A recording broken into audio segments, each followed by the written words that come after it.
여러분 안녕하십니까? CJB 아침 뉴스입니다. 지난해 7월 발생한 오송 지하차도 참사와 관련해 경찰 고위 관계자를 포함한 경찰 14명에 대한 첫 재판이 열렸습니다. 법정에 선 경찰들은 사고 당시 최선을 다해 근무했고 공문서에 기재된 일부 내용이 허위라는 사실조차 인지하지 못했다며 혐의를 모두 부인했습니다. 김세희 기자입니다.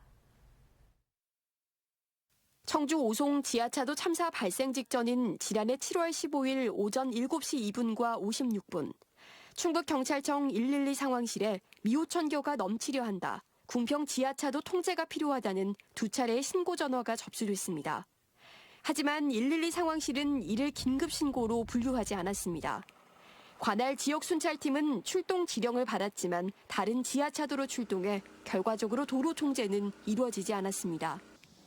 이에 대해 검찰은 당시 경찰의 조치가 제대로 이루어졌다면 14명이 숨지고 16명이 다치는 참사를 막을 수 있었을 것이라며 관련자들에게 업무상 과실치사상 등의 혐의를 적용해 재판에 넘겼습니다.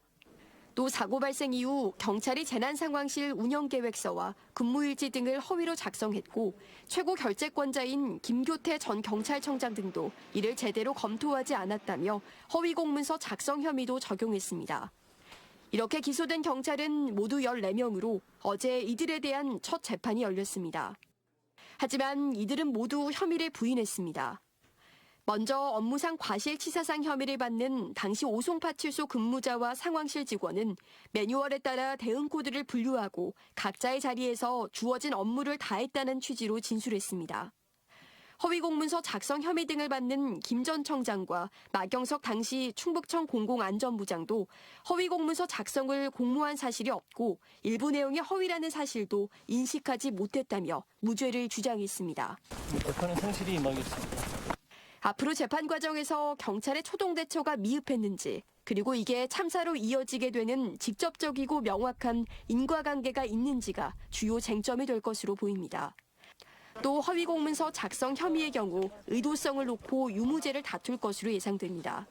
이들에 대한 다음 공판은 오는 7월 9일로 예정돼 있습니다. CJB 김세희입니다. 일부 거점 국립대에서 의대 증원 학칙 개정이 부결되면서 충북대의 학칙 개정 결과에 관심이 집중되고 있습니다. 정부는 의대 정원은 교육부 장관이 결정하는 거라는 입장인데 물론 제도적으로는 그렇지만 지역 의료 혼란을 수습하기 위해선 충북대 학칙 개정 절차가 순조롭게 마무리돼야 한다는 의견이 많습니다. 조상우 기자입니다.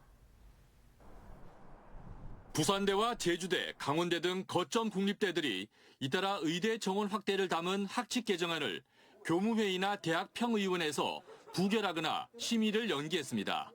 하지만 정부는 의대 정원은 교육부 장관이 결정하게 돼 있고 대학은 이를 그대로 따라야 한다는 입장입니다.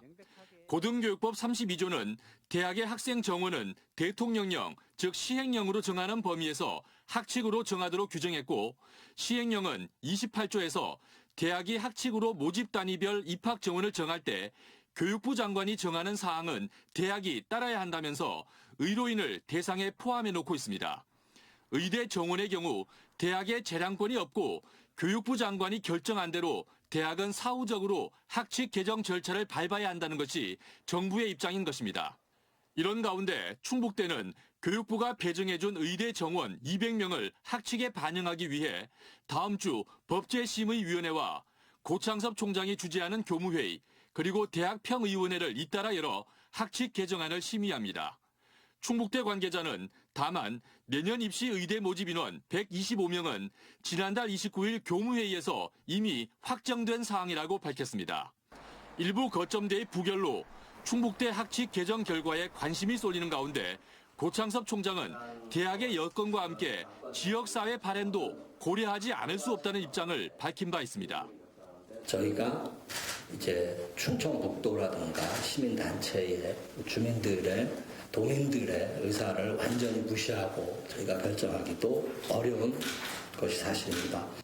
전국적인 의정 대치 국면이 석 달째 이어지며 혼란스러운 상황이지만 충북대 의대 정원 확대는 수년간 계속되어 온 충북의 수건이었다는 점을 분명히 상기할 필요가 있습니다. 우리 입장에서 정말 속 터지는 거예요. 왜냐하면 의대 정원 문제가 결론이 안 나고 자꾸 뒤로 미뤄지고 이러면 우리는 계속 그 고통과 피해를 감수할 수밖에 없는 거예요. 의대 증원의 최대 고비는 서울고등법원에서 진행 중인 집행정지 항고심 결과로 충북대 학칙 개정 절차가 재판부가 결론을 내겠다고 공언한 이달 중순에 맞물려 있다는 점도 변수가 될지 주목할 부분입니다. CJB 조상호입니다. 단양군의회는 어제 열린 임시회 보훈회의에서 인구 소멸 지역과 의료 취약지에 공중보건의사 확대 배치를 촉구하는 건의문을 채택했습니다. 군의회는 건의문에서 의료 취약지에서는 공중보건의사가 필수 역할을 하고 있지만 복무기간과 처우 등의 문제로 그 수가 급격히 감소하고 있다고 지적했습니다. 또 농어촌 의료법 등 관계 법령을 정비해 공중보건의 관련 정책을 개선해 줄 것을 요청했습니다. 청주교육대학교 신입총장으로 수학교육과 한대희 교수가 임명됐습니다. 서울대 수학교육과를 졸업한 한대희 총장은 지난 2001년부터 청주교대 교수로 재직하며 정책개발원장, 과학영재교육원장, 교무처장 등을 역임했습니다. 한대희 총장은 급변하는 미래시대의 교육을 이끌어갈 혁신적 교육 전문가 양성을 위해 노력하겠다고 취임 소감을 밝혔습니다. 충북도민의 화합회장 충북도민체전이 어제 진천군 일원에서 개막했습니다. 개막식 행사에서는 블랙이글스 에어쇼와 국가대표 사인회 등 그동안 도민체전에서 보지 못했던 다양한 부대 행사들이 진행돼 색다른 즐거움을 선사했습니다. 박원 기자입니다. 충북도 내 11개 시군 선수단이 대회기를 들고 차례로 입장합니다. 진천 종합운동장 트랙을 저마다 의지투합하며 돌고 특별한 경험에 선수들의 표정에는 즐거움이 가득합니다. 충북도민체육대회가 진천에서 17년 만에 열렸습니다. 이번 대회에는 30개 종목의 4,900여 명의 선수단이 참가합니다. 생활체육 선수는 물론 엘리트 선수들도 참여해 선의의 경쟁을 벌이게 됩니다. 동호인과 전문가가 한데 어우러져 고장의 명예를 걸고 그동안 갈고 닦은 실력을 뽐내며 구슬땀을 흘릴 예정입니다. 각 선수단을 모시는 순간부터 저희 자원봉사자들이 엄청 많이 준비를 하고 계세요. 그래서 아마 다른 것보다 훨씬 더 환영하는 또 밝게 인사하는 모습으로 진천 도민체전은 개막전에서 시도하지 않았던 공군 블랙이글스 팀을 초대해 화려한 에어쇼로 본격적인 대회 시작을 알렸습니다. 배드민턴 이용대와 양궁 윤미진, 축구 이윤재 등 전 국가대표 선수들의 사인회도 진행해 도민들에게 특별함을 선사했습니다. 선수들이 불편 없고 또 선수들이 열정의 번영의 합의 체전이 될 수 있도록 뒷바라지로 확실하게 하도록 하겠습니다. 진천을 뜨겁게, 충북을 새롭게라는 슬로건을 갖고 시작한 63회 충북 도민체전은 이번 주 토요일까지 계속됩니다. CJB 박원입니다. 대도시를 중심으로 문화 인프라가 집중되다 보니 상대적으로 문화 소외 지역이 발생하는 게 현실인데요. 충북의 박물관과 미술관이 이런 격차를 해소하기 위해 소장품을 갖고 직접 찾아가는 연합 전시를 마련해 눈길을 끌고 있습니다. 안정은 기자가 전해드립니다. 조선시대 우리네 조상들이 신었던 다양한 신발들입니다. 충북대학교 박물관이 보유하고 있는 죽은 자를 위한 습신에는 꽃술과 문양이 곱게 수놓아져 있습니다. 진천 국립 생겁한화 미술관이 소장한 강행복 작가의 목판화 나를 찾아 건네에는 불교를 미학적 원천으로 삼아온 작가의 세계관이 담겨 있습니다. 깨달음과 지혜를 찾아서 올라가는 그런 수행의 길을 조금 주제로 표현을 하신 것 같고요. 목판을 이용한 다색판화 기법으로 다양한 색상으로 표현한 작품이라고 할 수 있습니다. 충북 지역 21개 박물관과 미술관 소장품들이 음성 한독의학박물관에 모였습니다.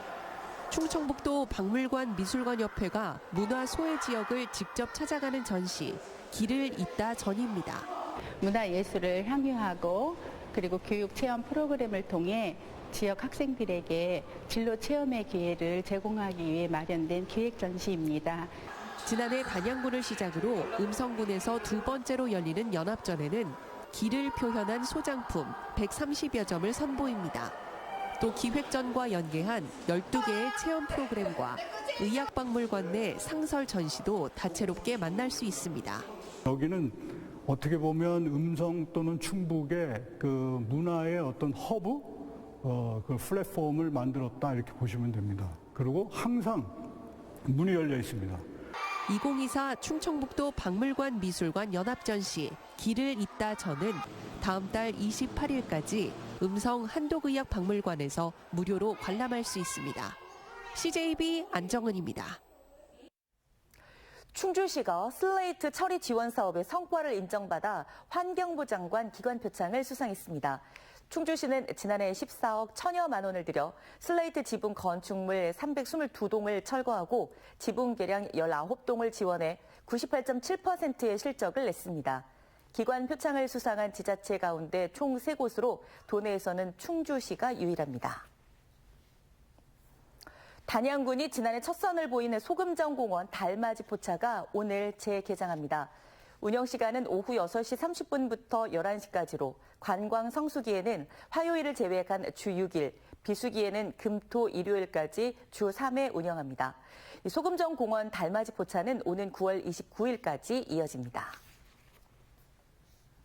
어제 오전 10시 20분쯤 단양군의 한 시멘트 제조 공장 야적장에서 70대 하청업자 근로자 A씨가 석회 원료 더미에 깔려 숨졌습니다.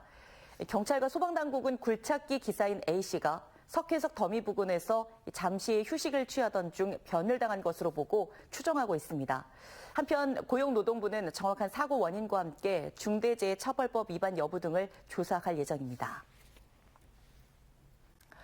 끝으로 날씨입니다. 충북과 세종은 오늘 대체로 맑은 가운데 낮 기온이 다시 25도를 웃돌면서 초여름 더위를 보이겠습니다. 또 오늘 아침까지 곳에 따라 짙은 안개가 기승을 부리고 일교차 큰 날씨가 계속되겠습니다. 출근길 교통안전과 건강관리에 유의하시기 바랍니다. 현재 청주 12도, 충주 8도, 제천, 옥천 7도, 세종 9도를 보이고 있습니다. 오늘 낮 최고 기온은 청주, 충주 26도, 세종 24도 등 24도에서 27도의 분포가 예상됩니다. 내일 낮부터 차차 흐려져 저녁부터 비가 시작돼 일요일 오전까지 내리겠고 다음 주는 대체로 맑고 한낮 25도 안팎의 완연한 봄 날씨가 이어지겠습니다. CJB 아침 종합 뉴스를 모두 마치겠습니다. 고맙습니다.